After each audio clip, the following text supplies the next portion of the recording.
All right, so now let's take a look at how we can, since we say the Hoare triple is actually a correctness predicate, which we can prove either as a tautology or we can disprove it using counterexamples. So now we want to talk about how we can prove it, if you want to prove it, right?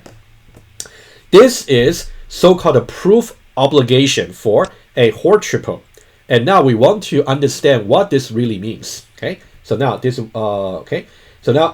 this is some notation over here I'm going to introduce to you right now. Whenever you see WP here, so WP is like a function which will take an implementation, some program over here, which can be arbitrarily complicated. And the second argument for WP calculation will be just a postcondition R, like a predicates. Okay, so you can think about WP here is a query, like a function. You always take a program and also take a second argument's predicates, and then it's going to return another predicates. That's the return value.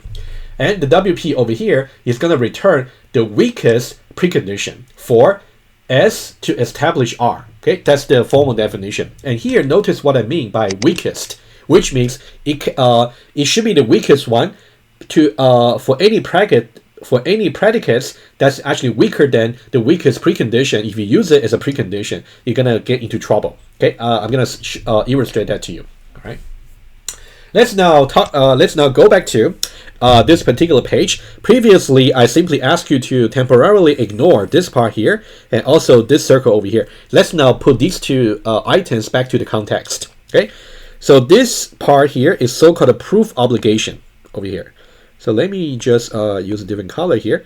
You can think about this part here is a proof obligation for the Hoare triple. Proof obligation. Given any Hoare triple, if you want to prove it as a tautology, this is a condition you want to prove. And notice that it's a implication. A given Hoare triple. All right. So now think about think about what's happening over here. You can see it's actually an implication, right? Remember we said before, whenever you got an implication, the left hand side over here and the right hand side over here. If we want to prove that implication is actually the case, so that means the left hand side must be stronger and the right hand side must be weaker, the weaker side, right? That's something I want to remind you first of all. What we're doing is, think about, I want to give you intuition. What we said before, you got the precondition here, you got the postcondition here, so that's the specification. And also you got the implementation. That's what we learned about previously, right? That's basically this part over here. And then WP here is basically some systematic calculation, which I will detail later in the lecture.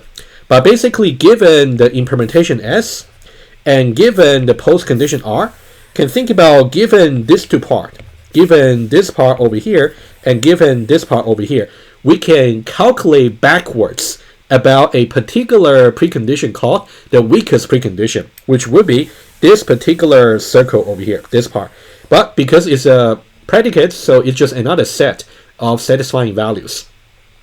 Okay, so now let me just circle that, and then I'll make a notes for you. Okay, you can think about this here is so-called the weakest precondition. Okay, calculated based on implementation and the postcondition. You can see its calculation here. Whenever you want to calculate WP, you have to give the implementation and also the postcondition, right? So what does that really mean? That means in order for you to actually execute S and let it assuming termination, in order to really for that to establish the postcondition R upon termination, in that case you have to start in a state that will satisfy the weakest precondition. Basically, that's what it means. Okay. So let me just write some notes over here. So you can think about this particular set, the orange one, right? We talk about the weakest, the WP, that's calculated based on the implementation and postcondition, right? So this will be the largest possible set. largest possible, which means any value that's outside of this particular set is not going to establish the postcondition, right? I'll illustrate that. Largest possible prestates, possible set of prestate values that will lead to satisfaction of the postcondition. Okay, let me illustrate that. Let me just highlight the part you want to pay attention to. Largest possible is very important, okay, and also it's all about what's going to happen before the execution for the implementation, so the pre-state set, and it will ultimately lead to satisfaction of the postcondition, right? Okay, it's really important.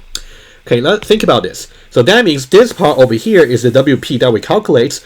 Any states, that's actually from over here, any states, it can guarantee after executing this particular implementation upon termination is going to be end up in a post state that's going to satisfy R. All right, so that's what WP really means. So any state that's outside, because that's already largest possible, cannot be grown any larger, right? So now, for example, let's say this. Let's say we have some states over here. Let's say this is a pre-states outside the WP of S and R. Okay, let's say this is this particular states. So now, if I try to really execute my program in this particular state over here, and then it's not going to lead to the satisfaction of the postcondition, basically. So the weakest precondition really tells you that's the largest one possible. Any value that's outside this WP is not going to lead to the postcondition satisfaction. Okay, so now over here, let me just try to any state that's outside is not going to lead to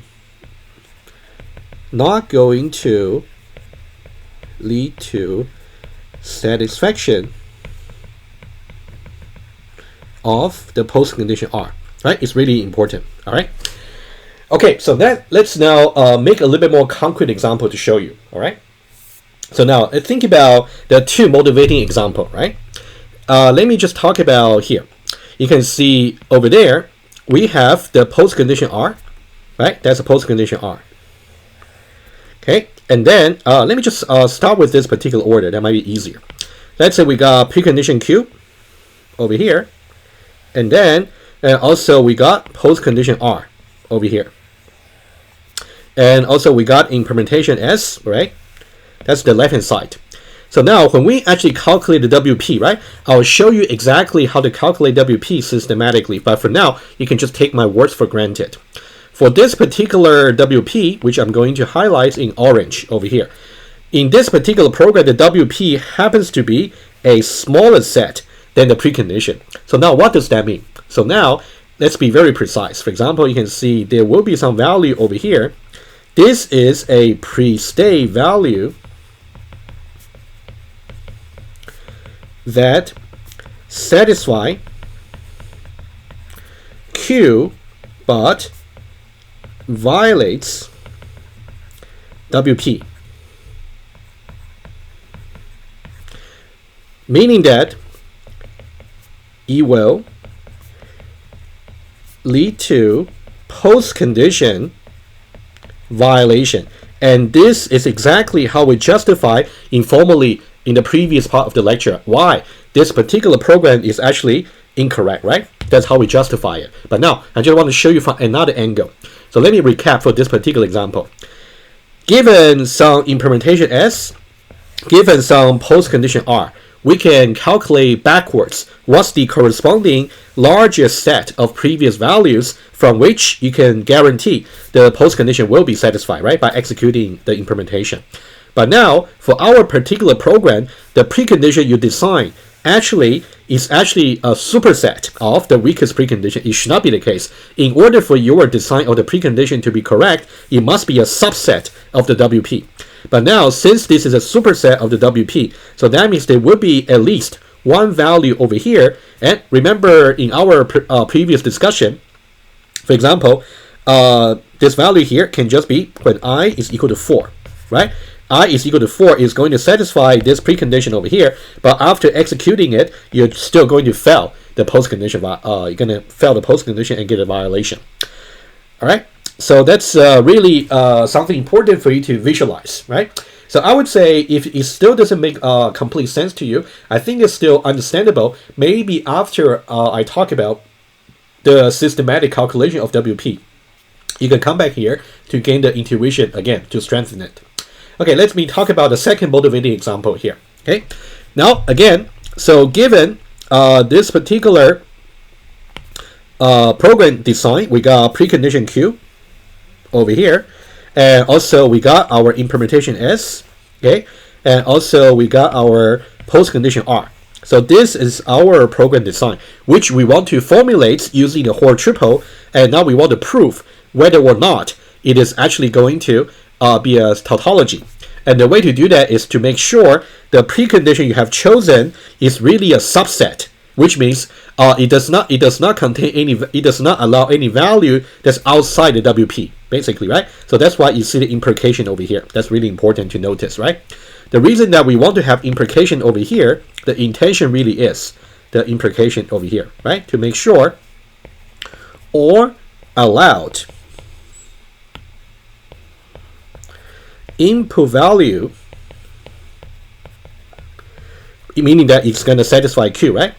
Will satisfy the WP. So this is why we're using implication, because any value satisfying the WP, by definition, can guarantee that any value that's inside the WP, either here or here, by executing S is guaranteed to establish R. As long as the precondition you design, every value satisfying Q also satisfies WP. So that's exactly implication we are proving.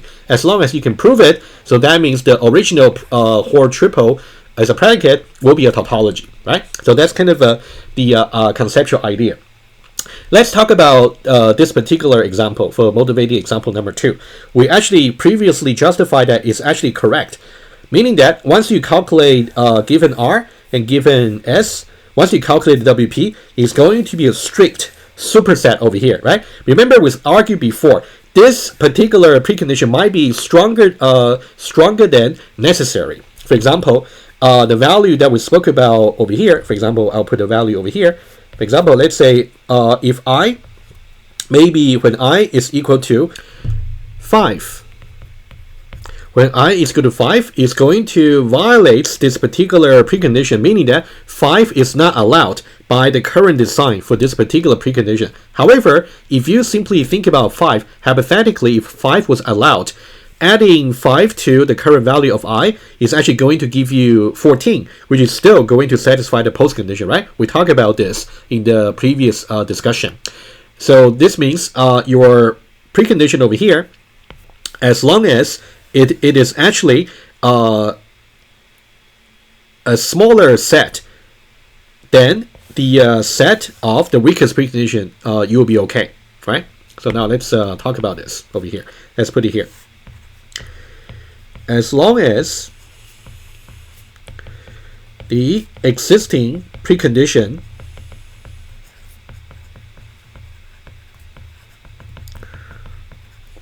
is stronger, and of course the way we draw visualize stronger means it's a subset, is stronger than the WP, the program is correct.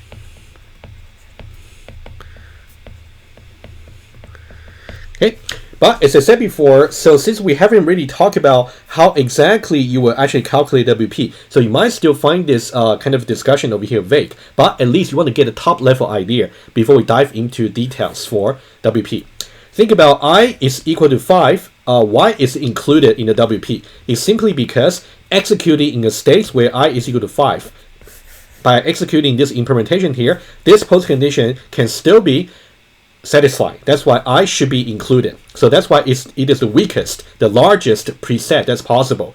largest pre-state set that's actually possible. However, the actual design for your precondition does not necessarily have to include every value that's in the WP. It does not have to, as long as it's a subset of the WP. So that means your program is actually correct. But on the other hand, if your design precondition is actually there might be some value satisfying it goes outside of the WP. In that case, you will not be able to satisfy the post condition, right? You want to distinguish between these two cases very well. All right.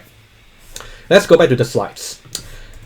Okay. Okay. That's exactly what I just mentioned. You can go over these two bullet points over here about whether it is this case, for example.